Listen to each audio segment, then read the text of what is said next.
Mayor Kumas, members of council, I'm Jim Golden, the city's Director of Finance.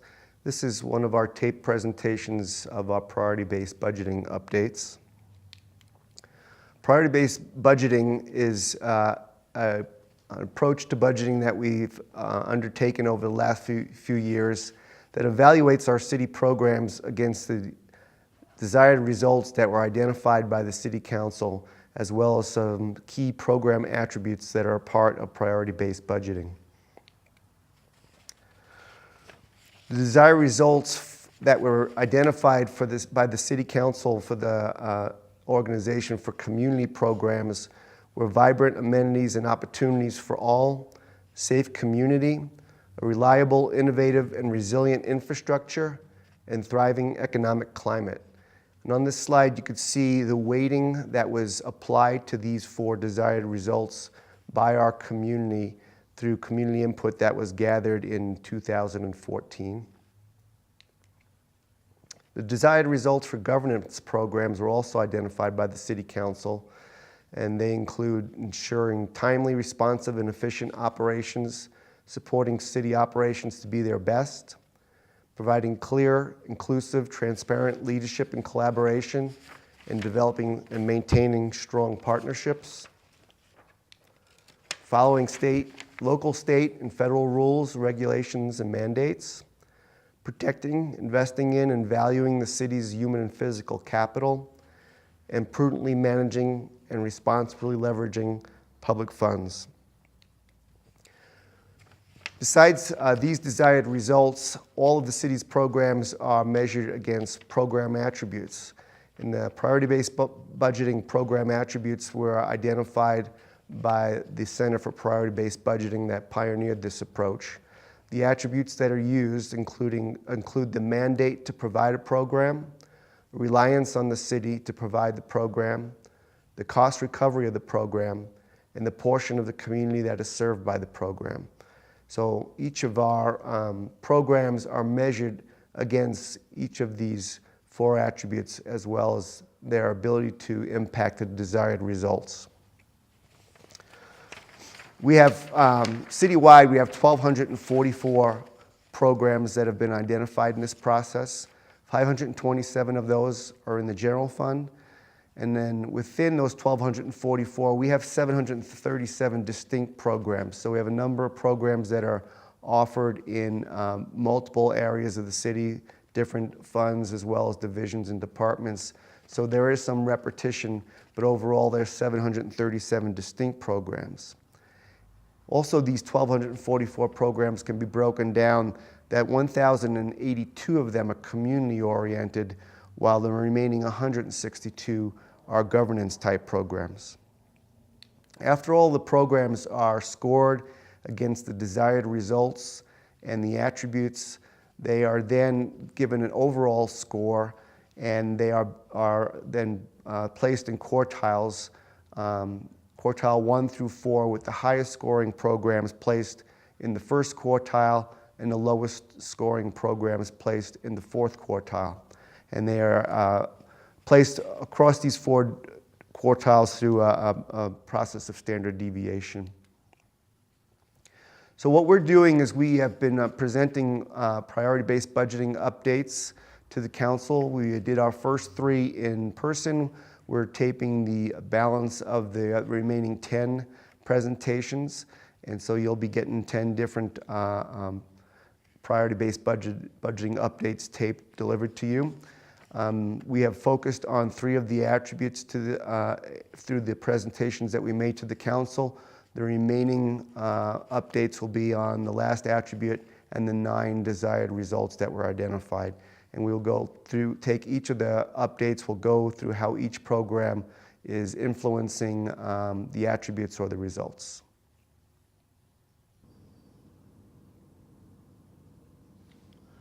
Okay, this is the priority-based budgeting update, the 5th update, and this is the first on one of the desired results identified by the City Council. This is on vibrant amenities and opportunities for all. So this here is the results map that is identified for vibrant amenities and opportunities for all. So council identified these 5 result definitions that are circling in the vibrant amenities in the middle here. And these help define how programs can influence the vibrant amenities desired result. So the 5 definitions were, starting from the top here, community members can pursue and enjoy diverse, affordable, and accessible entertainment, educational, arts, cultural, and recreational activities. The physical and mental health of individuals and families are supported. A third definition is opportunities to connect with others within neighborhoods in the community abound. Fourth one would be information about services and opportunities is easily accessible. And then finally, people choose Longmont because we're a beautiful, welcoming community where people of all ages want to live, work, visit, play, and can thrive. Now, program scoring against this result means whether a program influences these results and to what degree that it can impact the success, the successful accomplishments of any and all of these results. So again, we have a scoring scale of from 4 to 0, as we have had with all of our other attributes and results. The higher top part of the scale is, of course, the highest score is a 4. This means that if you get the higher score, it's extremely difficult, if not impossible, for the city to achieve the overall result that it's looking for if that program was not being offered. So a score of a 4 is defined here, identified as having an essential, critical role in achieving the result. Score of a 3, a little less of an influence, has a strong influence on achieving the result though. A score of a 2 is where a program has some degree of influence on achieving the result. And with a score of a 1, this means that while the program may influence a result, the city could likely achieve the overall result even if the program maybe does not even exist. So a score of a 1 is where a program has a minimal influence on achieving the result. And then finally, a 0 score would mean a program has no influence at all on achieving the result. So here is our summary of programs for the vibrant amenities result. And again, we have presented all of our programs. Overall, we have all of our community-oriented programs here. We have 1,082 community-oriented programs and an overall budget of $162.5 million for those programs, all funds. So you can see that down in the bottom right corner, but the right column here is the grand total column, and it's showing amount of programs and dollars for those programs for each of the city's departments or offices or divisions. So again, we have large departments such as public safety and public works and natural resources that have very large amount of programs and budgets, and you can see that in the last column with public safety having $35 million of programs, power and communications at $62 million, public works and natural resources at $42 million almost of programs, and public works also has 516, almost half of the overall community-oriented programs do fall into public works and natural resources. But this overall summary is broken down by the city's structure, and so therefore we do have areas as small as the city attorney or city manager's offices at the top, which again do have a few programs and a smaller amount of budgets versus those larger departments that I was just talking about.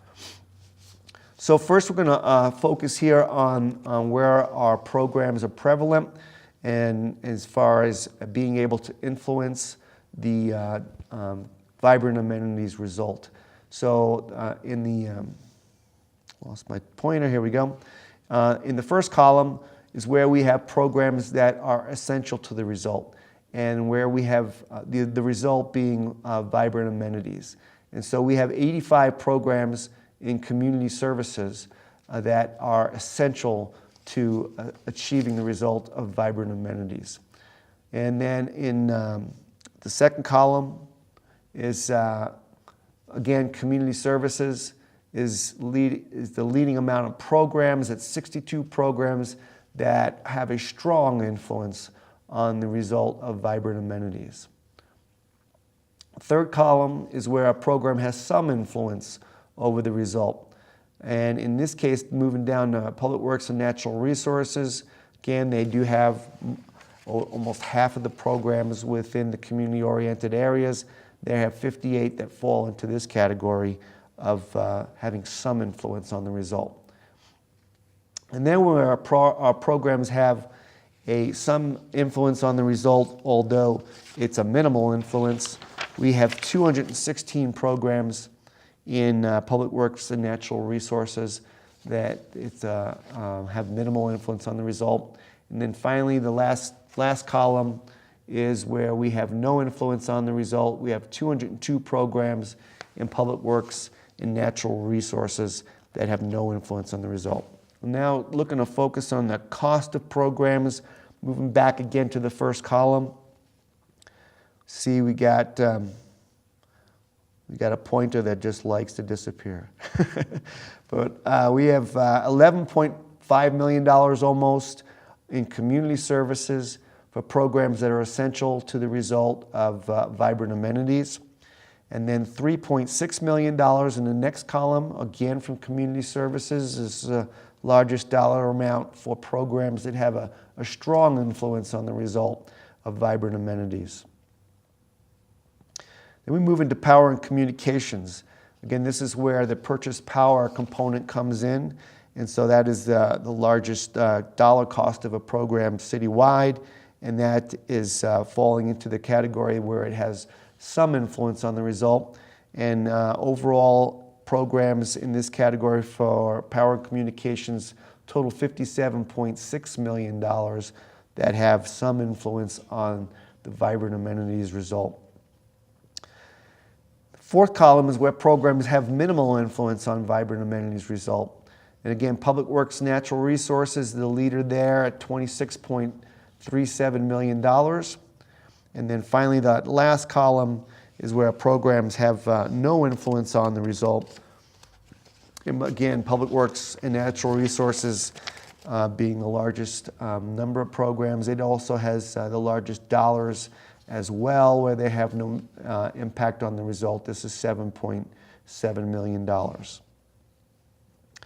So, okay, now after having looked at the summary, we're going to take some look now at the Resource Alignment Diagnostic tool, the RAD tool, and going to look at really just at the general fund community-oriented programs and how they influence the vibrant amenities. So to follow me in the prioritization update that you received, the hard copy, it starts on page 11 of the prioritization update, where you'll be able to follow what I'll be looking at here on the screen with the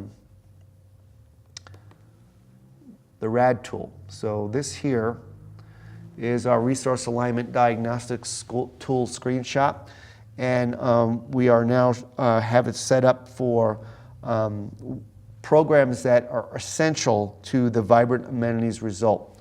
So again, just looking at the general fund alone, we have 406 community-oriented programs in the general fund. You see that down in the bottom right column where I'm trying to show the pointer.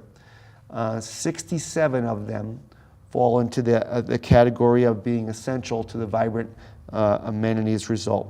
And they are budgeted $9.37 million. Now you can see up above here on the graph that what we're showing is where these programs fall in their overall score, or overall prioritization score for their programs.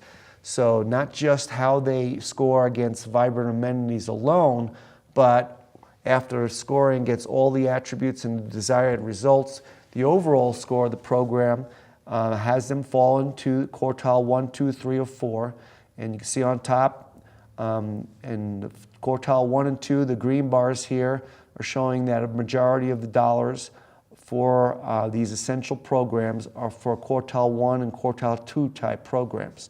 So we have 20 programs in quartile 1 at $4.2 million, and then that's followed by 39 programs in quartile 2 here at $4.7 million. So overall, 67 programs for almost $9.4 million that are essential to us achieving the result. That's 18.1% of our total general fund community-oriented budget, which is actually overall $51.7 million for, again, our programs that are community-oriented. So bear with me just a second here, and we will change the filter here.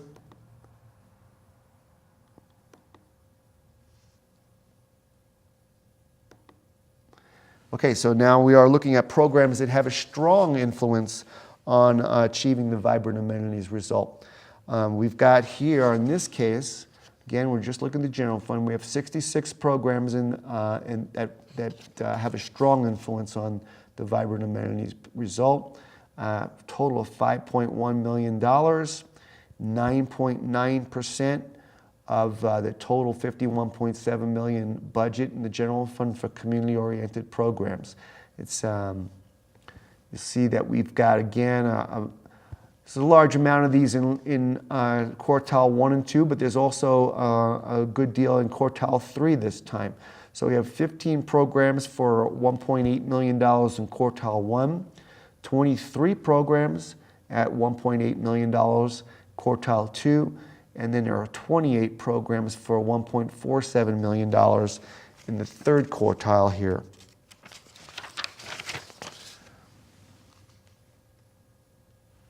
I will change the filter once more. You can see I don't get any faster at doing it. And so now we're moving to a score of 2 programs that have some influence on the vibrant amenities result.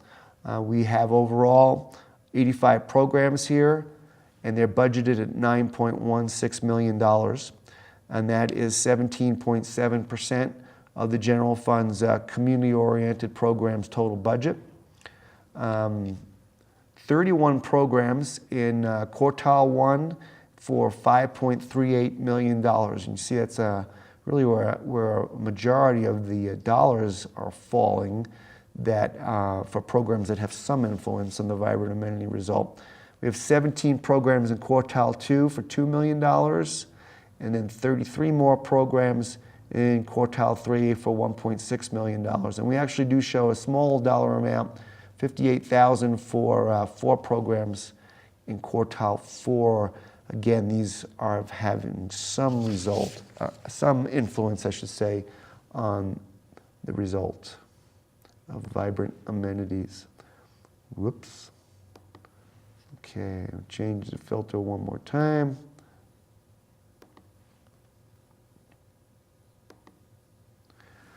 All right, now we are looking at programs that scored a 1. They have a minimal influence on the vibrant amenities result.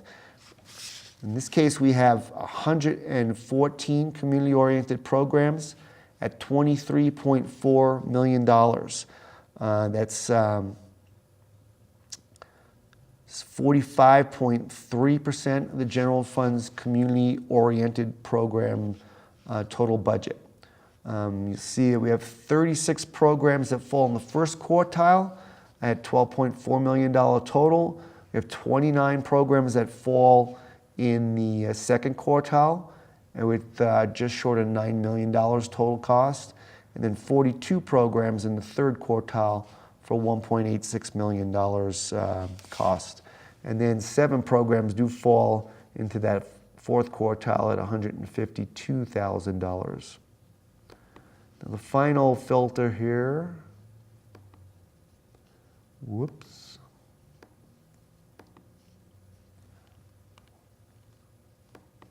I would do that to this, wouldn't I?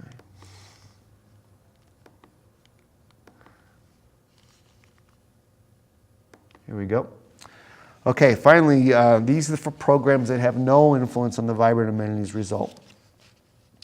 And as we mentioned before, there's a large amount of programs in this area. We have 74 programs. We've got overall $4.6 million of our budget for 2015 in this area. It's 9% of the general fund's community-oriented programs total budget. You see that we have 7 programs in quartile 1, $562,000. We have 18 programs in quartile 2 for $1.5 million, 37 programs in 3 for $1.9 million, and then finally there are 12 programs in the 4th quartile at $619,000. So I'm going to go back to our PowerPoint and off of the RAD tool. So again, now you've got in your handout, after you get through the snapshots that we were just looking at, we have 2 very large lists. It has the individual program data. All of the individual programs, the community-oriented programs for the city are included in those. And we've got a list here of all the general fund programs first, and then we've got all of the other funds following it. And those lists are sorted by the result and the department, and then by the division within the department. And then what you'll find them sorted by is which quartile the programs are scoring in with their overall rating. So the highest scoring first quartile programs are shown first, followed by lower second, third, and fourth quartiles. So for any detailed information you need on any of the programs and how they score in the vibrant amenities area, we recommend you look through that list. If you have questions on any of that individual data, or as well on any of the data that I've presented here today in this update, feel free to contact me. You can either call me or send me an email. My phone number is 303-651-8629, or you can contact me by email at jim.golden@longmontcolorado.gov. Thanks for your attention today, and we're looking forward to presenting the rest of the prioritization-based updates to you in the near future. Thank you.